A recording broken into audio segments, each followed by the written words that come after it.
Pisces, welcome to your reading. I've loaded your cards, so I'm going to give you a little idea about what this reading is about to see whether it feels like you should stay. There's been some heartbreak, some absence, some delay, some separation, and there is a sense in which it might have made you feel a bit tough. And so there's a kind of healing journey that I can see with a little bit of kind of altercation going on, but it ends in such a beautiful place. It's like a healing journey. It's very obvious when you see it written, it put down like this. So if that feels, and it ends up exactly where one would want to be if you'd have had a bit of a heartbreak. So if that feels like something that you might want to stick around for, then by all means do, and I will just dive straight in. By the way, this little thing here, when the sun comes out, if it does, will start turning, so keep an eye on that. It's something I got in a lovely shop in London a while ago. So it's some sort of thing that when the sun heats up the glass dome, the little slates start to move. It's quite cute. I'll show you when it starts, if the sun comes out again. Right, so I'm using a different deck from the Rider-Waite, but we will cap it. So you as the Three of Swords, this is our absence, delay and separation. This is feeling heartbroken. I think with this depiction, it really does make me feel more about heartbreak than even the one in Rider-Waite. This person has got tears of blood coming from their eyes. This rose has been shot right in the middle by those three arrows, those three swords. Your most tender part has felt under attack. Now, it might not be to do with love. It might be to do with some sort of delay in a project that you really love, or something around someone in your family you really love, or a pet, or, you know, you can apply this. You will know if this reading is for you. It could be that work's been really tough and it's making you feel really, really sad. So that is your inner state, okay? How this makes you act on the outside with the Two of Swords. So we've got the Three of Swords, now we're retreating back to the Two of Swords. This is an interesting depiction of the Two of Swords, isn't it? She's sat there kind of contemplating. There's the moon, the crescent moon in the sky, and she's sort of made her hat is a home for birds, and the birds are discussing which way should we go from here. Normally we see that figure with the crossed swords ready to decide, trying to use her sort of inner high priestess, but not quite getting there, or not able to make the decision quite.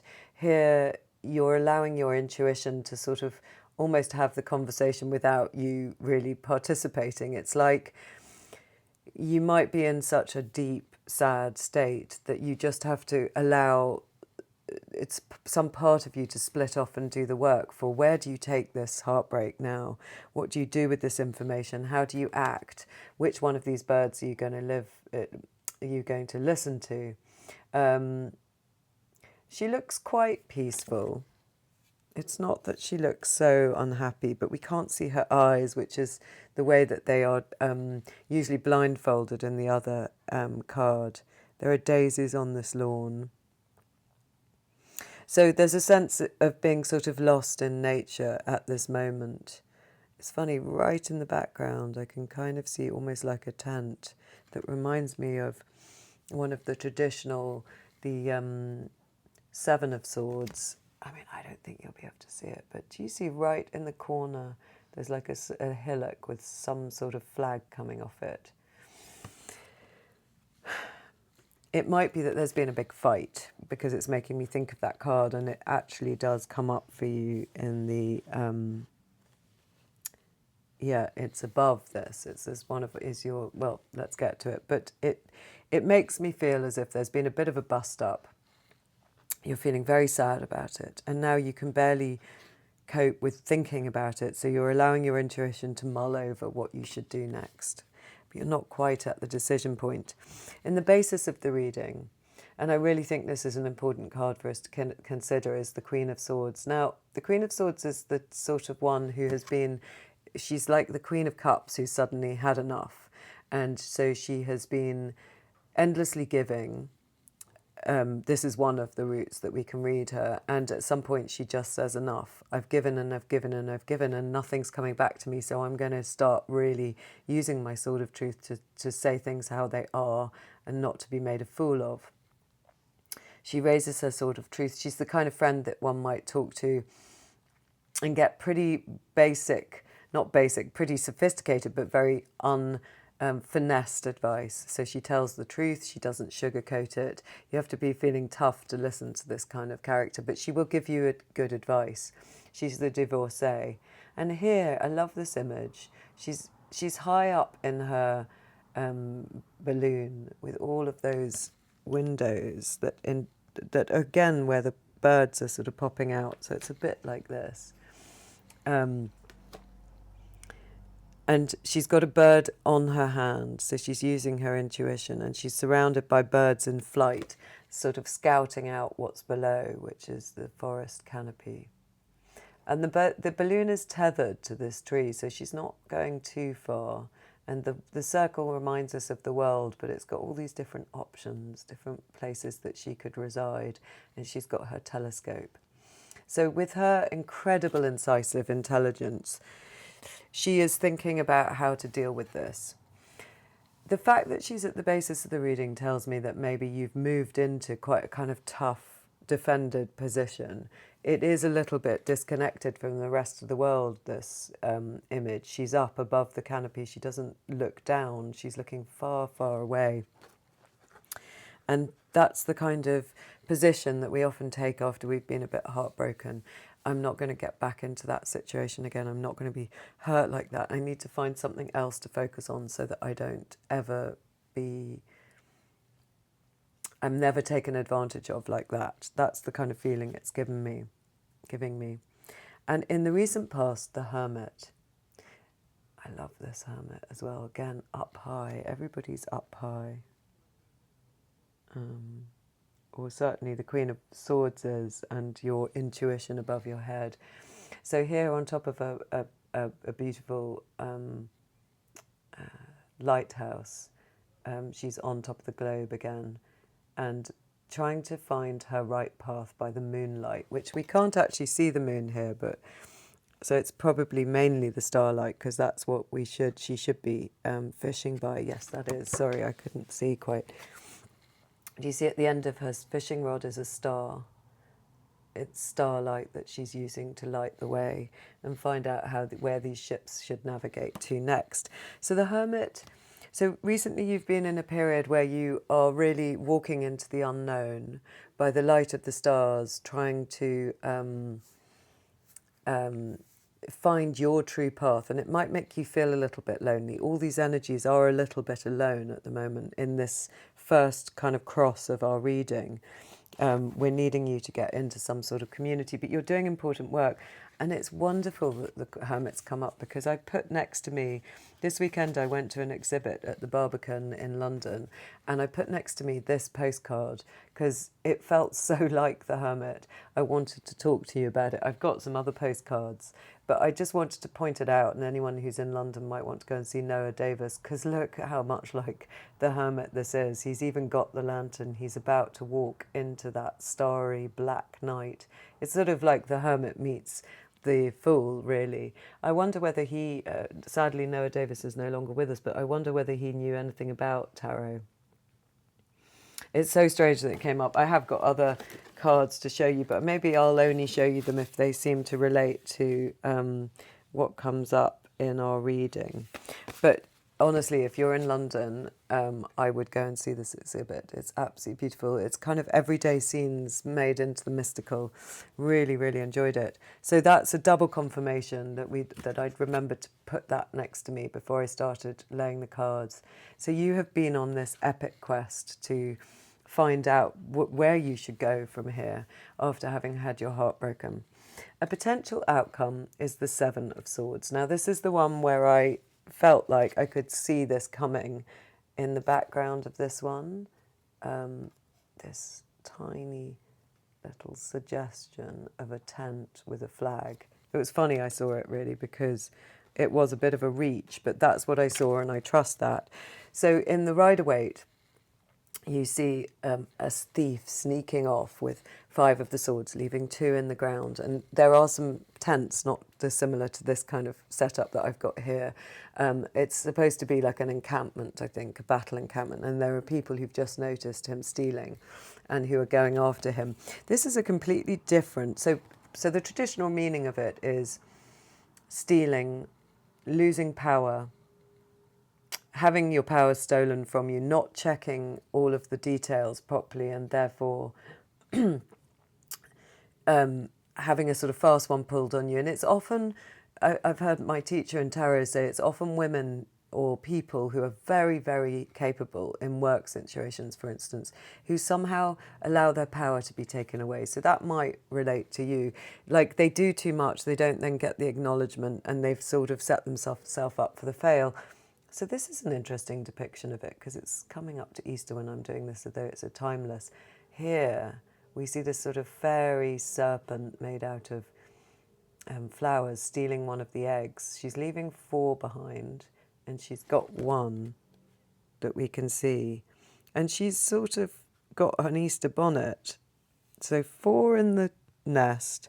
There's 2 behind her, 5, 6, and she's got 1. So do you see those 2 in the nest? So there's 2 that are still safe in the tree. There's these 4 that she's still got her eye on. She might be going in for another one. Yeah, she's definitely got her eye on them.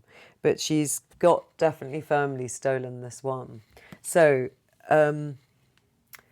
feeling a bit mugged off, you know, that might be where you're at, feeling you've lost some crucial power play or something around the sadness that you're feeling. It could be the end of a relationship, an altercation at work.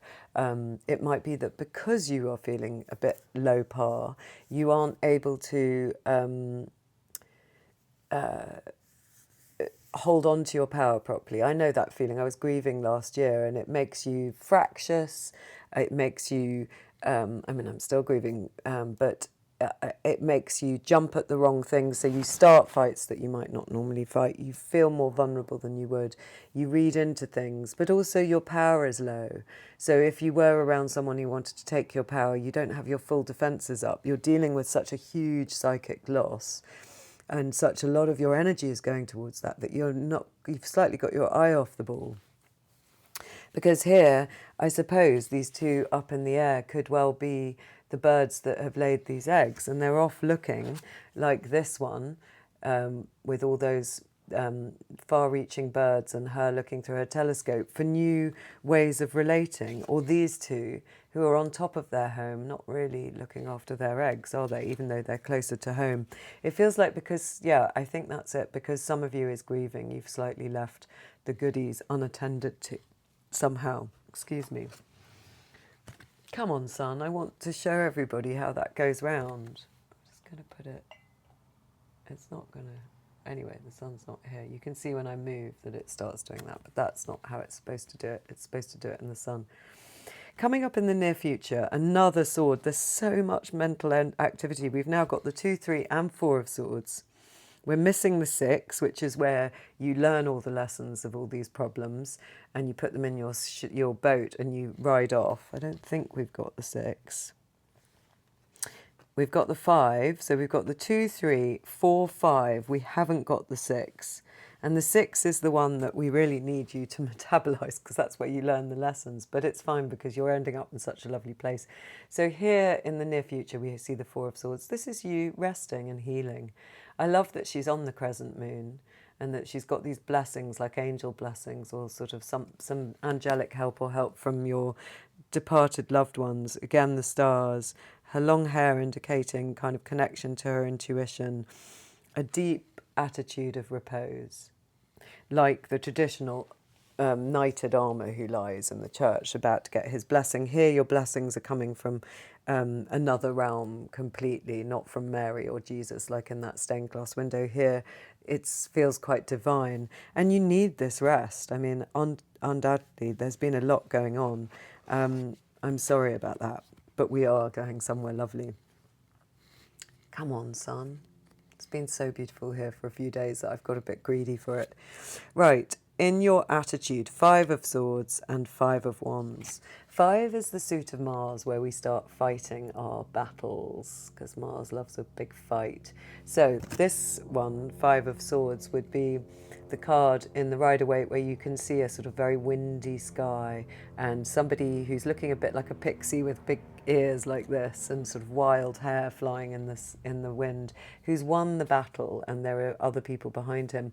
No one looks that happy, and the idea is that no one is very happy winning this battle.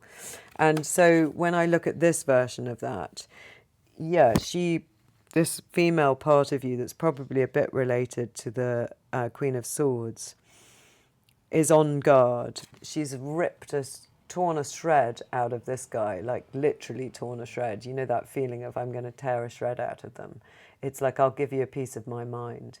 She's hiding her full identity, but watching very, very carefully. And she's dressed in red as if she's fully in her aggression. And he's almost become a shadow. Well, he is a shadow. It's as if he's not really real to her anymore because she's in such battle mode.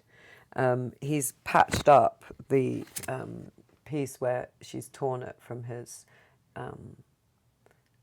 his coat, but he's cracking up. He's like a shadow. He's like in the 7 of Cups where we don't really see him.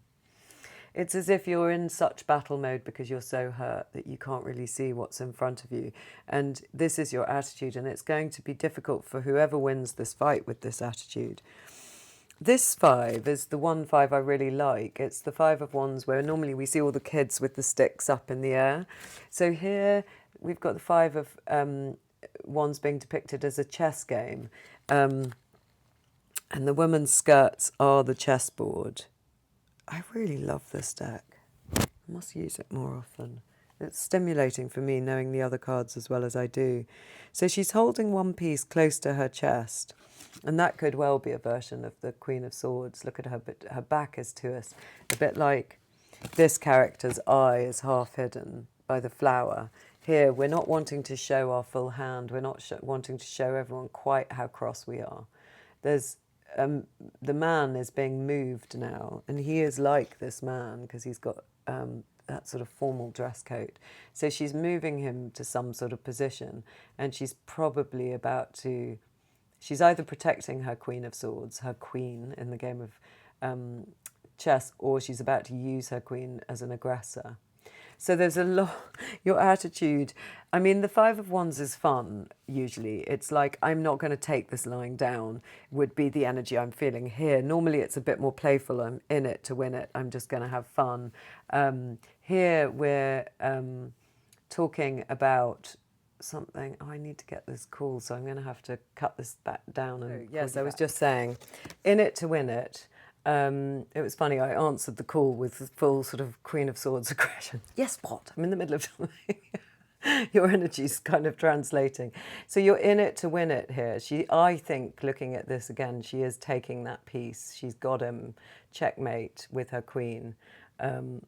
She's not waiting around to have the aggression done to her as if the Queen of Swords is now fully in charge. I'm going to be the first to be the aggressor.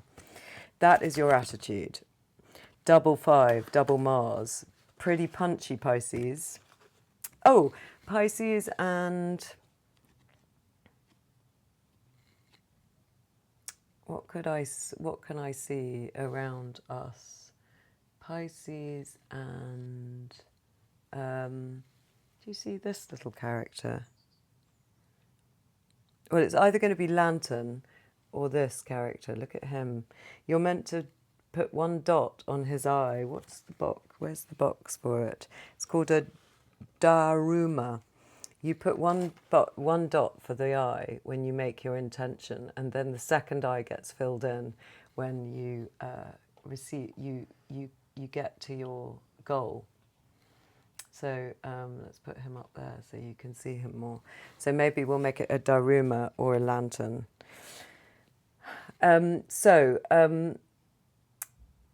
Here we see your environment, the Queen of Pentacles. So it's actually rather lovely. You're very happy at home, whether it's that your home is beautiful or you're surrounded in beauty or you're a very high value person who's sort of rather well put together and resplendent, there is a sense of nurturing and being looked after sort of physically and in the kind of aesthetic way. I think you're all very connected.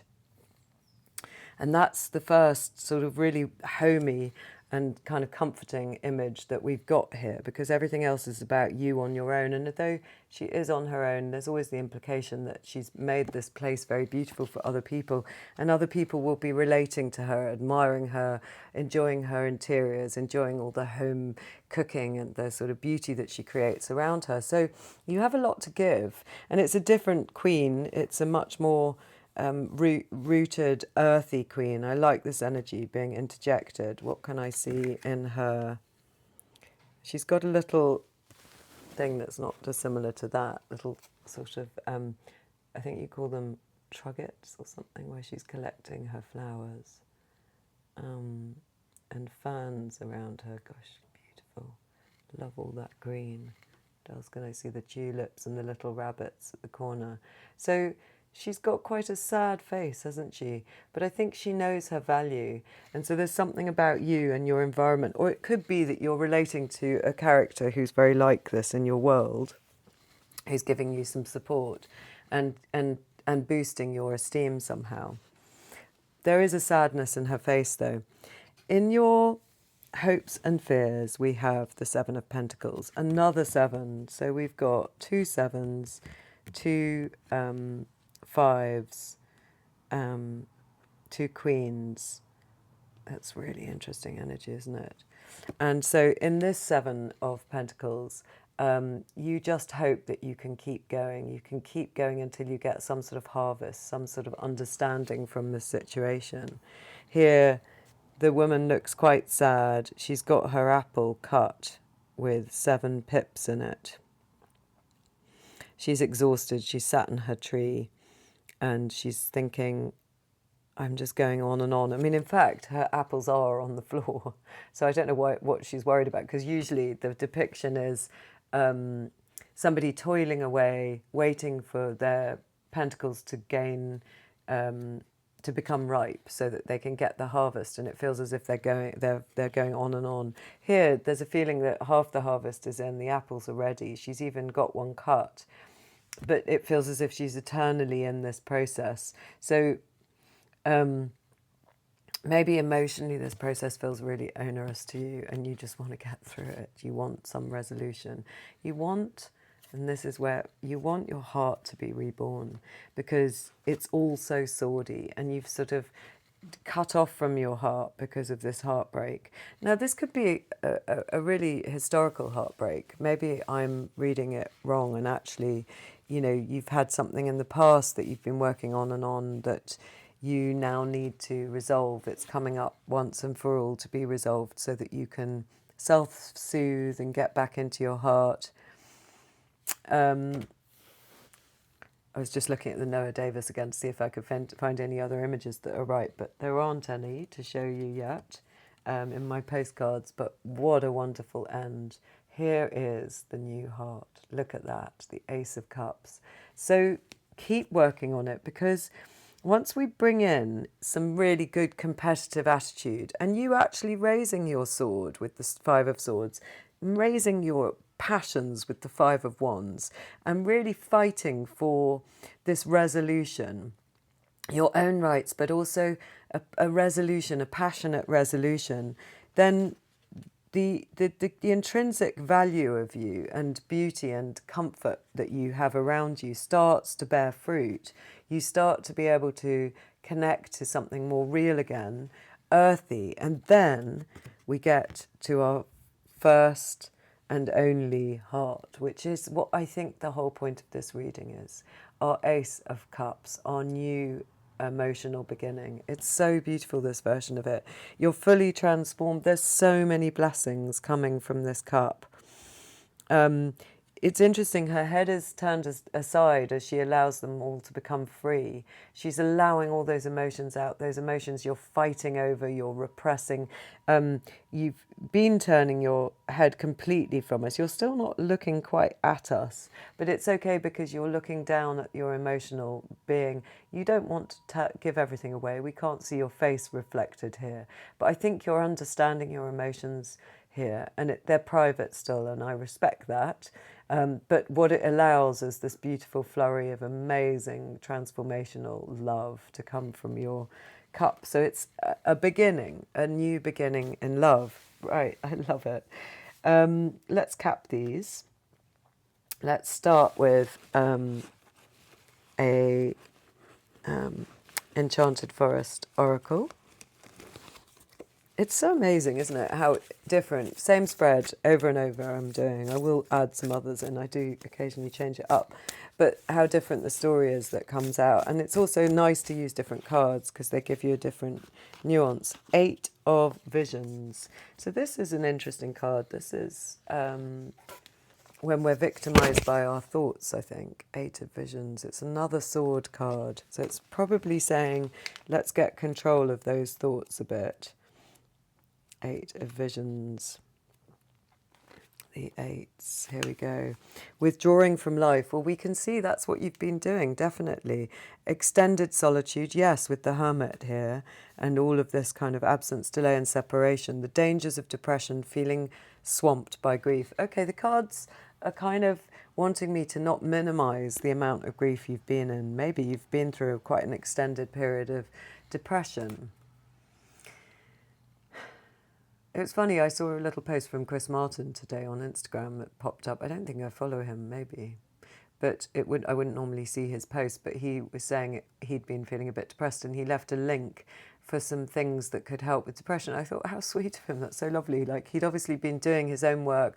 So he put some healing sounds there, some healing breath work, some meditation work, some music he found really uplifting, a film that he found really uplifting, Sing Sing. I haven't seen that yet. And something else. What was it? I remember thinking they were, some sort of movement practice that was helpful, particularly if you had any neurodiverse issues, diversity issues. So you might want to check out what he's put on his Instagram. I thought it was really sweet. He put a link to them all. But it's making me think maybe you have, with seeing this, it's the cards are saying these people who are tuning might have had some really serious depression. Under the weeping willows runs a sluggish, vaporous stream. Here ghostly wraiths of women who died for love drift in a mesmeric dance. Each in her own world of sadness and self-pity. They may not be aware of each other, or if they are, they don't care. They are, however, aware of you. They pluck at your sleeve and implore you with their watery eyes to join them in their sorrow. These woeful spirits have no free will anymore, but you do. You can escape their lost and empty fate, though perhaps not on your own. This card speaks of depression and disenchantment with life. Expressive grief is a much healthier than quietly retreating into a world that denies all joy as well. It can be hard to begin again when the spirits are so low. Your spirits are so low. Don't surround yourself with pessimistic companions. Seek wise guidance for those who have found their way out of the murk. If you stray into this greenish mist, swirling close to the ground, run away with all possible speed. This mist never lifts and it has a narcotic effect. Yeah, I can see. Maybe I've been focusing on the sort of, the emotional, angry reaction that you might be having. But there is sadness here. It's right in your heart. That's the Three of Swords. And the Hermit is surrounding himself, is making himself lonely. But we know you're healing with the Four of Swords. So I think it's just saying to anyone who's here, who's been a bit depressed, it's an acknowledgement of that. But it's an acknowledgement that we can get out of it as well. I'm not making light of it. But it's if you were thinking, well, this isn't me, I've got really bad depression, or I've had this kind of sadness is actually quite kind of set in. It's worth looking at some new modalities. Maybe that Chris Martin thing will help. Who knows? Right, let's get a tribing, Shining Tribe card. Here we go with the Gift of Stones. Let's see. These are much denser. I'm not going to read too much of the book. They're wonderful, and Rachel Pollock is the designer of this version of the Celtic Cross that I'm doing. So it's Gift of Stones.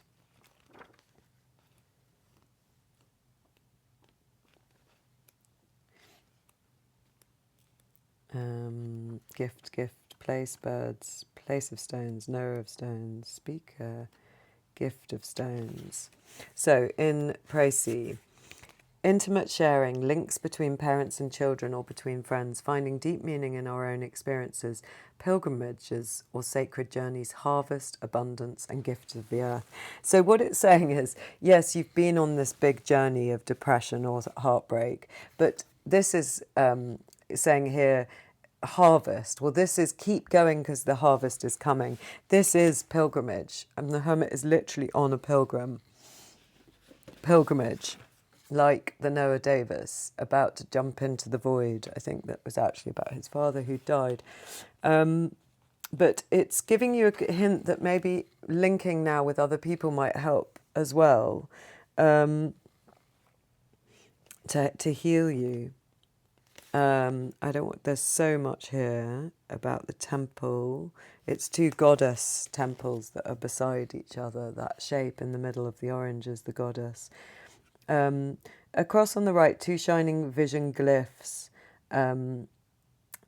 signifying myself and Eva, and also all men and women who've sought the goddesses and gods and the power of the earth in their ancient stone places. These figures hold hands for ritual, while the line between them symbolises shared tears, both of sorrow and joy. That's the bit that's standing out to me. I think it's saying you have to share some of your experience.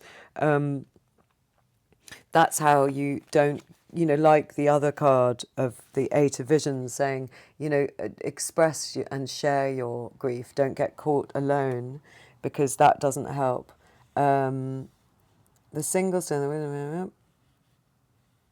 This single stone, she's talking about a single stone she found in natural stones in human-made temples throughout the world. And the journeys we make to each of these places are the gift of stones. So it is also talking about sacred sites. You might want to find your way to a sacred site on a pilgrimage to help heal some of this. And actually, so there's a little story that I can share, which is I go to Stonehenge often and have done for several years now. I lost my dog last year. It left me absolutely bereft, and I still feel very, very sad. He was a companion for 16 years and he was wonderful. It makes me want to cry even telling you about it now. And through my journeys towards Stonehenge, it became clear as I've learnt more and more that actually this was probably a place for grieving and for the ancestors, and that probably what happened on the winter solstices and maybe the summer solstices as well, because they're aligned to the sun up in both of those solstices. People probably took the ashes of their dead on a very long ceremonial journey. And so this winter I did go with that full knowledge, having really absorbed that, with my grief, I went to Stonehenge, and I came back that night and I had norovirus. It was as if the grief was coming out of me. And actually I was quite ill for quite some time with a series of viruses, because I think it upset my biome and all my natural immunity. But it felt as if it was like this kind of final moment of acknowledging a grief journey that I've been on one way or the other for several years, having a lot of grief around me and feeling a lot of grief and other people grieving as well. And so it was interesting that there was this expulsion at the end. It was very dramatic. Norovirus is not much fun. I'm sure some people here will have had it. And I don't think I've ever had it before.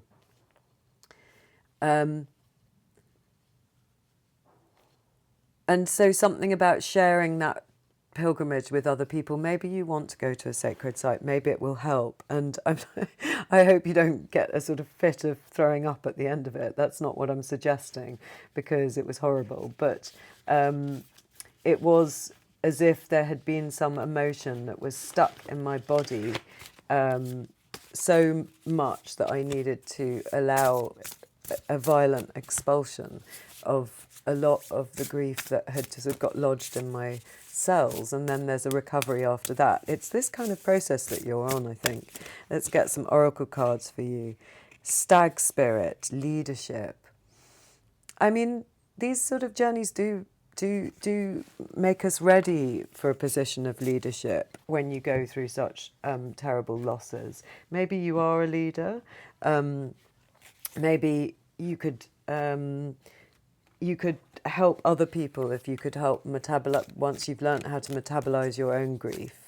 Or maybe that stag is there as a spirit animal. I feel like that might be some of it to help you. So let's look up what stag means. I'll put something in the notes and maybe that could help you on your journey. And then flowing river, of course, this is the flowing river of your emotions, which you must allow to have expression now, because we can see what happens when we don't. It does not help. Sorry, little thing, you've knocked over now. So that's an interesting comment on this. We know that I think stag spirit is there to help you. So you might be a leader, but also those antlers are very much like, they remind me of Brie or Bridget, who's an ancient goddess of the British Isles, and she's big into pilgrimages, or St. Ellen, that's what they remind me of. Sorry, St. Ellen, the ways and her ways. She's another ancient saint and goddess, excuse me, who, I wonder why I'm coughing, who, maybe I'm not supposed to say this, but who takes you on pilgrimage. I'm not meant to talk much more about that. And then the raven, magic, coincidence, synchronistic events. But the raven makes me think of death. Maybe you've been, well, obviously with the skull as well. The ravens that are at the Tower of London, who protect it. So it's synchronistic events. Maybe if you were to go on a pilgrimage, something would happen to help your healing. I don't know, maybe that's something to do with it. And then let's just have, before we go on to the teeny tiny tarot as our final comment, I'm going to pull you a Divine Muse Oracle.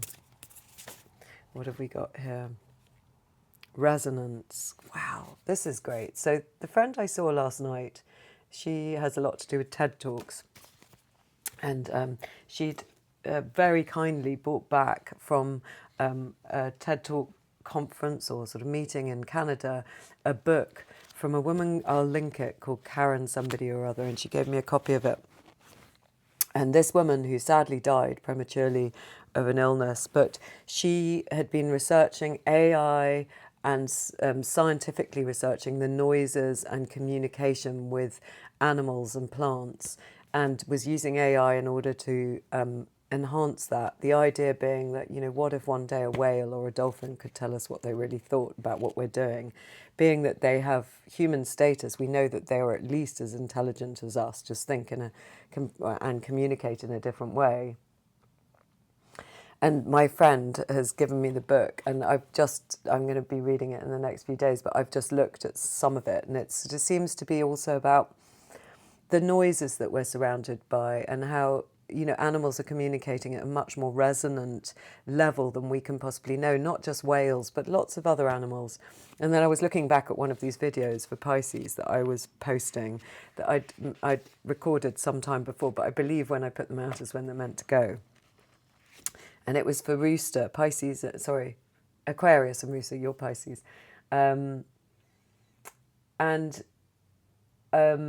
It was interesting because there was the sound of the rooster going in the background, and I'm always very concerned when I'm in Italy to keep the background noises because I find them so healing, and I hope that you like them too. In London it's different because you get all this sort of background kind of noise of, yes, the birds, but also the traffic, but where we are in Italy is so quiet, you rarely hear anything that is mechanical. It's just the sounds of nature, and that sound of nature is very healing. So I think that might have something to do with why this card is turning up, that you might need to do some sound therapy, get into nature, think about healing tones, in which case you definitely want to look at the what Chris Martin was suggesting, because I know there was some healing sounds there. And one, what is it? Why can't I read it? 121. And of course, there are all sorts of, the different hertz that you can get on the internet. Maybe I'll link a couple of those, or some of that. Maybe I'll link some of the things that he suggested if you don't have Instagram or whatever. So resonance, and here we see a cathedral, and this always makes me think of Rosslyn Chapel, which has got all these beautiful corbels and stone structures. That is that moving? Yes, the sun started to come out. Can you see? I wonder whether I can. Yeah, look, it's starting to go. This getting a bit more brightness. That's a nice sign. That's you brightening up. The sun is coming out for you. Yeah, Rosslyn Chapel makes me think of those sounds that they know, that the kind of, when you make a sound and you have sand or something on a piece of paper, and as it vibrates in the motion of the sound, it makes a pattern. Well, those kind of patterns are throughout Rosslyn Chapel, and they think that actually it's an encoding of some sort of music or tonal therapy or sacred music. I might put a link to that as well. Gosh, lots of things. I must re-watch this. So everything in the universe vibrates at a certain frequency, from the planets and the solar system down to every cell in your body. When two frequencies meet, an energy field is created, and the combination produces a new vibration exhibiting resonance or dissonance. When something in your life is flowing easily, like that beautiful flowing river of your emotions, and gracefully, you're in resonance with it, in harmony, in tune and vibrating on the same wavelength. So that's like you being in tune with your emotions, allowing them to go through you. That's an interesting new understanding of these fives, of this Mars. Maybe you're not fighting with other people with your attitude. Maybe you're just so at odds and dissonant with your own feelings because you're resisting them because they're so sad, that maybe that has set up this kind of not moving kind of energy somehow. You're not in resonance. As individuals, we are a symphony of vibrations, and each one of us has a unique tuning. Naturally, our relationships are vibrational as well. Energetic resonance gives us information about them. When you're in resonance with someone, there is an amplification of energy that inspires support and affection. Just like music, when a sound vibration matches another, it creates a beautiful magnification that is vibrant, powerful, and alive. Resonant relationships have the harmonic quality where we're uplifted. So this is what you're coming across now with your Ace of Cups. There is going to be something that uplifts you with a nice new resonance. I love this. Energetic resonance can happen with anything in our lives, not just people. We can resonate with our environment, a message, an organisation, or a particular style. This card may be affirming a deep resonance you have with your career, home, or city. If you don't feel that way, you may be at disresonance. This card upright confirms a frequency match. We are feeling fulfilled, successful, and living our purpose and truth. If the kindred spirit card is also drawn, well, that's not. Resonance shows the compatibility we see in the Lovers and the Two of Cups. Cards from the tarot, a unity of energies that work harmoniously. Just like the Lovers card, we need to have discernment for the people we choose to let into our inner circles. It's not just people, but art, music, and places that can uplift and enhance our energetic tuning. Focus on the things that you're in vibrational resonance with, and invite more of those experiences into your life. And I'm just going to read you about the image. The background is from a circa 1900s postcard of the medieval Alcobaça monastery in Portugal. The couple in the wooden boat, I love that that's turning up, because it's like our Six of Swords that was missing before, where I said you need to understand the lessons, because we have the 1, 2, 3, no, not the 1, the 2, 3, 4, 5, 7 of swords, but not the 6. The couple in the wooden boat comes from a 1920s cabinet card with a set design designed for a special occasion, possibly a marriage. The lovers are wearing wedding attire. When I finally placed them after painting the floor to look like water, I could almost hear their vows resonating in euphony in the Gothic nave. So it says to me that you are learning your lessons. You are going somewhere which is going to have the possibility of a wedding, new love. I love it. And resonance. Gosh, what a beautiful reading. I really am going to put the links that Chris Martin put.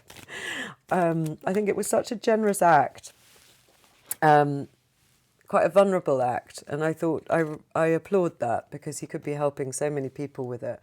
Here we've got with the little tiny Rider-Waite. Yes, this is what you've been feeling, the Five of Pentacles and the Four of Pentacles, stuck and needy and not wanting to move forward. We understand that. Is there anything else you want to talk about in this reading? There has been heartbreak. We understand that. But now from the death, there is going to be the rebirth with the death card. It's saying the rebirth is coming. We can see that with the Ace of Cups. And you are going to be in the right alliance with your world, in the centre of your wreath of success. So here is your journey. It's hard, but you need to flow with your emotions. You need to allow them through so they resonate through, so you learn your lessons, so you come on to your new amazing start for your heart. Thank you for stopping by. See you again.